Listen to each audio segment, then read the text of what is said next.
The bipartisan betrayal. Choose a side. In the complex landscape of American politics, the term bipartisanship is often heralded as a virtue. However, recent actions by certain politicians suggest that this spirit of cooperation may sometimes serve the interests of the elite, rather than the working class. This report examines the cases of Representative Gluesenkamp Perez, Senator Marko Liias, and Senator Joe Manchin, highlighting instances where their decisions have been perceived as aligning more with business interests than with those of ordinary Americans. In America today, both Democrats and Republicans have been accused of serving the interests of the elite, while leaving the working class behind. This is the story of bipartisan betrayal.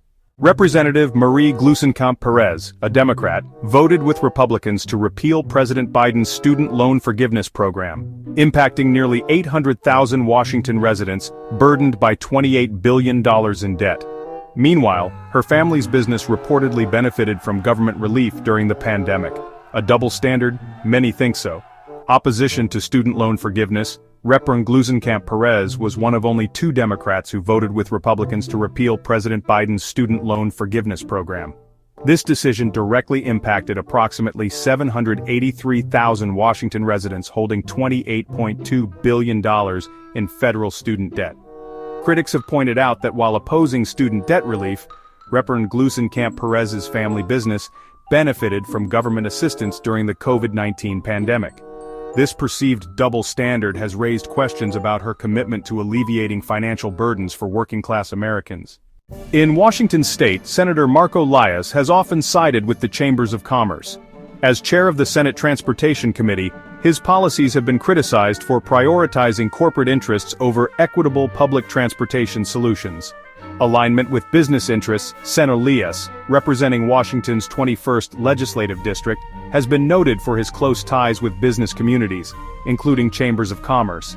His legislative priorities often reflect a pro-business stance, which some constituents feel comes at the expense of labor rights and environmental concerns. Transportation policies. As chair of the Senate Transportation Committee, Senator Liias has significant influence over infrastructure projects.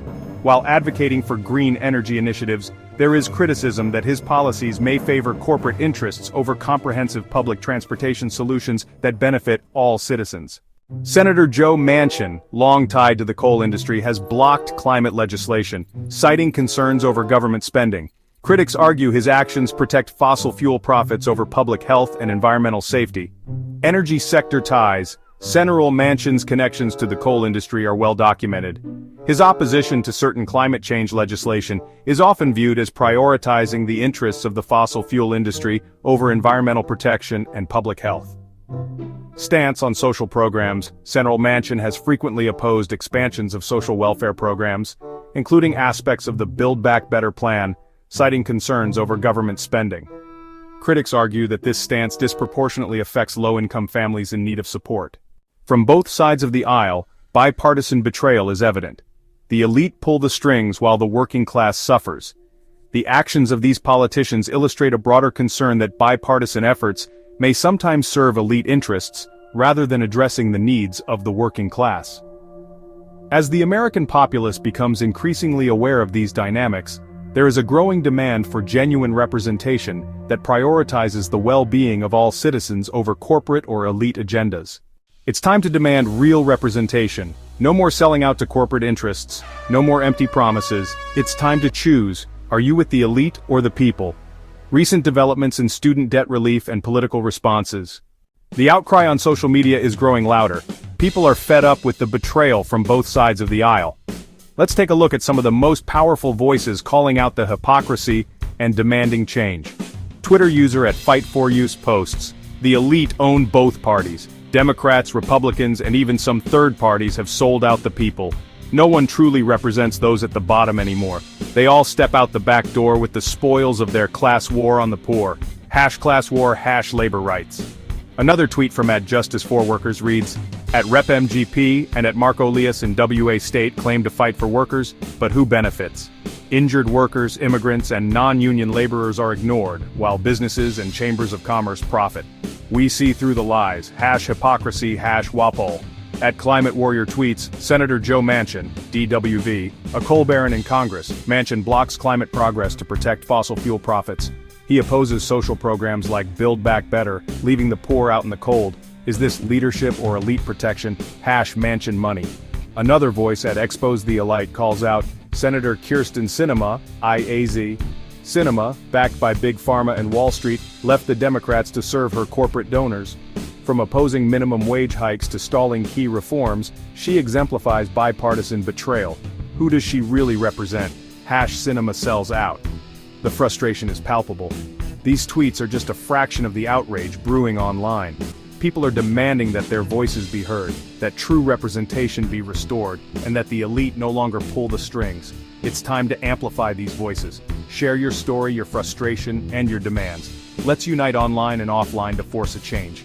The power of the people is stronger than any elite class. Now, let's move to the closing scene.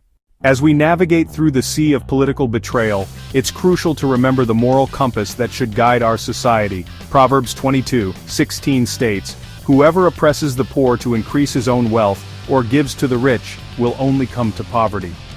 This verse highlights not just the ethical wrongness, but also the inevitable downfall that comes from exploiting the vulnerable for personal or elite gain. In a world where the rich get richer and the poor get poorer, this ancient wisdom serves as a stark reminder of the consequences of greed and corruption. Leaders who prioritize their own wealth over the well-being of their constituents are not just morally bankrupt, but are also paving the way for their own demise. The Bible's teachings transcend religious boundaries, resonating with anyone who values justice and equality. It calls upon us to hold our leaders accountable, to fight against the systemic oppression, and to ensure that no one is left behind in the pursuit of prosperity. Let's use this moral guidance as a rallying cry. Share this message, invoke this wisdom in your conversations, and remind those in power that true leadership is about serving the people, not exploiting them. Together, we can restore integrity and justice to our political system. Now let's move to the closing scene. I hope we shall crush in its birth the aristocracy of our moneyed corporations, which dare already to challenge our government to a trial by strength and bid defiance to the laws of our country, said Thomas Jefferson. Jefferson's warning about the dangers of unchecked corporate influence is strikingly relevant today. Over 2 centuries ago, our founding fathers foresaw the potential for corporate greed to overshadow the democratic principles they fought so hard to establish. This prescient insight serves as a powerful reminder that the struggle against corruption and the concentration of power is not new. It's a battle that has been waged across generations, and it is our responsibility to continue this fight. As we witness the increasing influence of money in politics, the erosion of public trust, and the widening gap between the rich and the poor, Jefferson's words resonate more than ever. We must heed this historical wisdom and remain vigilant in our efforts to ensure that our government remains of the people, by the people, and for the people. Let's honor the legacy of our founding fathers by standing up against the modern-day aristocracy of moneyed corporations. Together, we can reclaim our democracy and build a future where the interests of the many outweigh the greed of the few. Now let's move to the closing scene. The curse of poverty has no justification in our age. It is socially as cruel and blind as the practice of cannibalism at the dawn of civilization. The time has come for us to civilize ourselves by the total, direct, and immediate abolition of poverty, said Martin Luther King Jr. at the Southern Christian Leadership Conference in 1967. King's words underscore the moral imperative to fight against poverty and economic inequality. His call to action is as relevant today as it was over 50 years ago. As we confront the daunting challenges of our time, from economic disparity to social injustice, we must remember that the fight against poverty is not just an economic issue. It is a moral one. It is about recognizing the inherent dignity and worth of every human being. It is about creating a society where everyone has the opportunity to thrive, free from the shackles of poverty and deprivation. In honoring King's legacy, we must commit ourselves to the relentless pursuit of justice, equity, and compassion. The time has come for us to civilize ourselves by eradicating poverty and building a world where prosperity is shared by all. Now let's move to the closing scene. Jim Justice, Joe Manchin, and Donald Trump have one thing in common. They sell out the very people they claim to represent. Coal miners and injured workers, once the backbone of America, are abandoned while these businessmen politicians line their pockets. Jim Justice, a billionaire coal baron, leaves a trail of unpaid debts, unsafe working conditions, and environmental damage. He flipped parties to protect his interests, not yours. Joe Manchin, another coal industry insider, blocks reforms that could help miners and injured workers, all while taking money from fossil fuel companies. And Trump, the self-proclaimed champion of the working class, slashed safety protections and workers' rights, proving once again that business comes before people. These men don't care about miners, workers, or families. They care about profits and power. The so-called bipartisanship they preach is nothing more than a betrayal of America's most vulnerable. As the darkness of betrayal looms, a new dawn beckons. The power to change lies not in the hands of the few, but in the collective will of the many. Imagine a future where leaders are held accountable, where the cries of workers and families are heard, and where justice prevails over greed.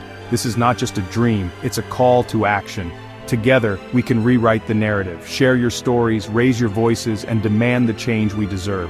The future is ours to shape, but it requires courage, unity, and unwavering resolve. Let's stand together for a new dawn, where betrayal is a relic of the past and justice lights our way forward.